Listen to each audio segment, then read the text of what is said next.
maanta maasha Allah niyuusada aad bay u badnaayeen laakiin waxa ugu muhiimsanaa uun 98 ka mid ah waaladada bitcoin haysta ayaa hadda faa'iido fiican ku jira sida uu sheegay crypto account sidoo kale wararka waxa ugu muhiimsanaa Michael Saylor baa usoo hambaliyeeyey maxay toonay Coinbase kadib markii lagu daray liiska SP500ka wararka waxa ugu wanaagsan ugu waaweynaa ganacsiyadu waxay yihiin kuwa ugu iibsiga badan bitcoin sanadka 2025ka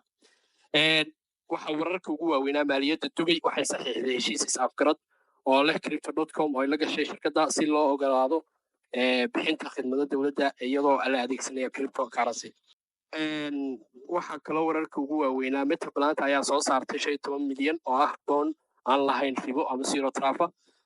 si ay u iibsato bitcoin dheeraad ah sidoo kale wararka waxa ugu waaweynaa maanta arkayay Dell ayaa si rasmi ah ayaa u diiday inay soo jeedinta saamileyda ee ku saabsan khasnada bitcoin BlackRock Spot Bitcoin ETF ayaa iibsaday 660 BTC oo qiimaheedu yahay 69.4 milyan oo dollar wararka waxa ugu muhiimsanaa Bhutan waddanka la yiraahdo ayaa noqday dalkii ugu horeeyay ee si buuxda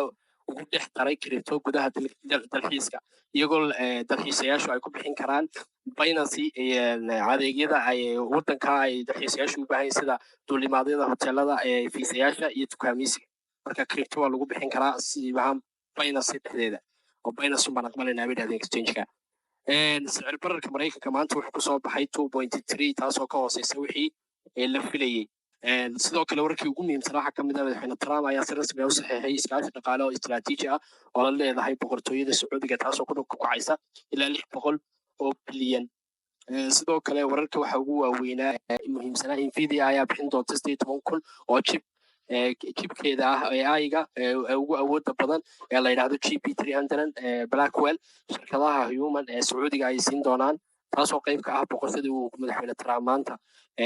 uu ku tagay halkaas heshiisyadii lala galayna way ku jirtay sidoo kale wararka waxa ugu waaweynaa maanta aan arkayay waxa ugu waaweynaa Robinhood ayaa la wareegtay Wallfire oo ka mid ah madalaha crypto ee ugu sarreeya Canada si ay u ballaariso adeegyadeeda crypto ee dalkaas marka niyuusadinta maanta ugu waaweynaa